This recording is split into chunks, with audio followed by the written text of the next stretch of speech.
Najbolj pomembno je, da se zavedamo, da vsaka pnevmatika ni enaka. Torej, zato imamo letno, zimsko in celoletno pnevmatiko. Kadar govorimo o vodi, potem je zelo pomembna globina profila te pnevmatike in pa seveda sam profil, kako je profil sestavljen, da lahko odvede čim več vode z teh pnevmatik. Vidimo, da je tale letna pnevmatika ima vzdolžne globoke kanale, ki odrivajo vodo, medtem ko je zimska pnevmatika sestavljena malenkost drugače.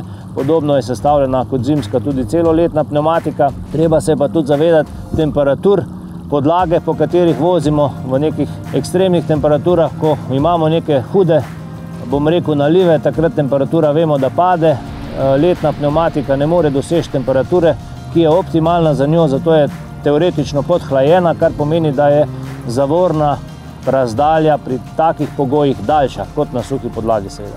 Pri zimskih pnevmatikah je najbolj pomembno to, da se zavedamo, da je zmes zimske pnevmatike tista, ki pnevmatiki daje oprijem, torej zmes je drugačna, mehkejša, boljše dela pri nizkih temperaturah, a ne. Problem pa je, da ljudje celo leto vozijo zimsko pnevmatiko, kar pomeni, da jo poleti vozijo pri temperaturah 60-70 stopinj asfalta lahko in seveda posledično potem zimska pnevmatika v zimskih razmerah ne daje tistih rezultatov, ki od nje pričakujemo.